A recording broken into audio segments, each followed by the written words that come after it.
बड़ी खबर दिल्ली से। केंद्रीय जांच एजेंसी एनआईए की बड़ी कार्रवाई देखने को मिली है। सीपीआई माओवादी से जुड़े मामले में छापेमारी हुई है और सीपीआई माओवादी से जुड़े लोकेशन पर यह छापा पड़ा है। छत्तीसगढ़ में लोकेशन पर एनआईए ने छापे की कार्रवाई की है। छत्तीसगढ़ और आंध्र प्रदेश में लोकेशन पर यह छापा पड़ा है। छापेमारी के दौरान कई महत्वपूर्ण दस्तावेज जब्त भी किए गए हैं। तो ये दिल्ली से बड़ी खबर आपको बता रहे हैं जो छत्तीसगढ़ से भी जुड़ी हुई है, माओवादी संगठन से जुड़ी हुई है। सीपीआई माओवादी के संगठन पर छापे की कार्रवाई हुई है और कई मामले इससे जुड़े हुए थे जिस पर ये सीपीआई माओवादी से जुड़े लोकेशन पर छापा मारा गया है। एनआईए की तरफ से छत्तीसगढ़ में भी कई लोकेशंस पर यह छापे की कार्रवाई हुई है।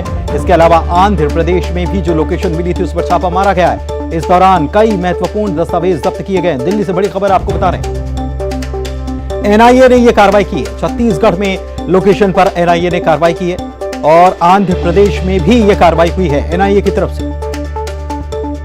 छापेमारी के दौरान कई महत्वपूर्ण दस्तावेज जब्त किए गए हैं। दिल्ली से बड़ी खबर आपको बता रहे हैं, केंद्रीय जांच एजेंसी एनआईए ने यह बड़ी कार्रवाई को अंजाम दिया है। सीपीआई माओवादी से जुड़े मामले में यह छापेमारी की गई है और कई लोकेशन पर छापे की कार्रवाई की गई है। कई दस्तावेज जब्त हुए हैं और माना जा रहा है कि इन दस्तावेजों में बहुत कुछ अहम चीजें सामने आ सकती हैं। क्या रणनीतियां हैं, आगे का क्या प्लान है, ये सारी चीजें हो सकता है कि इन दस्तावेजों में हो।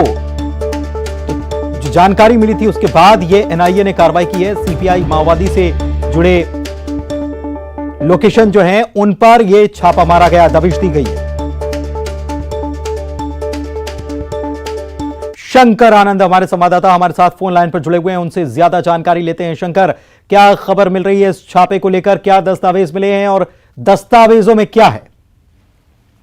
देखिए, केंद्रीय जांच एजेंसी एनआईए के द्वारा ये छापेमारी की गई और जिस तरह से सीपीआई माओवादी संगठन से जुड़े हुए कई महत्वपूर्ण जानकारियां केंद्रीय जांच एजेंसी एनआईए को मिली थी और इसी मामले में उन तमाम जानकारियों को आगे इन्वेस्टिगेट किया गया और इन्वेस्टिगेशन करने के दौरान आंध्र प्रदेश और छत्तीसगढ़ के लोकेशन पे छापेमारी की गई। जिस तरह से एनआईए को जानकारी मिली थी कि ये काफी दिनों से ये देश विरोधी गतिविधियों को अंजाम दिया जा रहा है और इस मामले में कई महत्वपूर्ण जानकारियों को इकट्ठा करने के बाद आज विजयवाड़ा के 2 लोकेशन पर छापेमारी की गई और इसके साथ ही आंध्र प्रदेश के प्रशासन जो इलाका है वहां पर छापेमारी की गई और इसके साथ ही जिस तरह से बकायदा इस मामले में छत्तीसगढ़ के भी कुछ लोकेशन पे छापेमारी की गई है।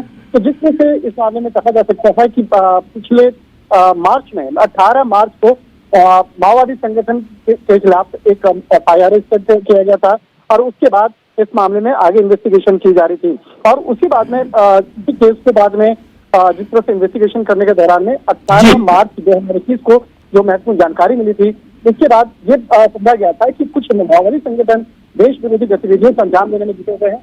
लिहाजा इसी मामले की गंभीरता को देखते हुए आज छापेमारी की गई है और छापेमारी के दौरान कई महत्वपूर्ण दस्तावेजों और सबूतों को इकट्ठा करने के बाद आगे इस मामले में इन्वेस्टिगेशन की जा रही है। क्या दस्तावेजों के बारे में कुछ जानकारी निकल कर आ पाई है कि क्या इसमें इन दस्तावेजों में इनका आगे का प्लान था, फ्यूचर प्लान था या रणनीति थी या बारूद असलहा ये कैसे सप्लाई होता है, कहां किससे लिंक है, क्या इस बारे में कुछ जानकारी है?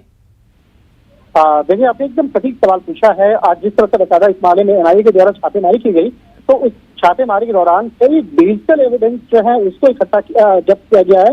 इसके साथ साथ कई ऐसे पोस्टर, बैनर, जो माओवादी संस्था से जुड़े हुए साहित्य वो जब्त किया गया है, पेम्पलेट जो है वो जब्त किया गया है और कई हाथ से लिखे हुए डायरी जो है वो जब्त किया गया है और डायरी में काफी जो पैसे का लेन देन है वो लिखा गया है कि कहाँ से पैसा इकट्ठा किया जा रहा है, कहाँ किसको वो पैसा दिया जा रहा है और इसके साथ साथ किस तरह से कई ऑपरेशन को आगे बढ़ाने के लिए क्या क्या जो तैयारियां की गई हैं, तो इन तमाम मामलों की जानकारी उस डायरी में है। तो डायरी जो काफी महत्वपूर्ण है और उस डायरी को भी बिल्कुल। तो शंकर, ये माना जा सकता है कि इस डायरी के आधार पर या जो दस्तावेज मिले हैं इसके आधार पर और भी आगे के दिनों में और भी कार्रवाई भी देखने को मिल सकती है। बहुत शुक्रिया आपका इस जानकारी के लिए शंकर। और एक और बड़ी खबर, कोरबा नगर निगम में एल्डरमैन हटाए गए हैं। ये बड़ी खबर आपको बता रहे हैं। पार्षद परमानंद सिंह की जगह अभिनय तिवारी एल्डरमैन बनाए गए हैं। एस मूर्ति की जगह राम गोपाल यादव को मनोनीत किया गया है।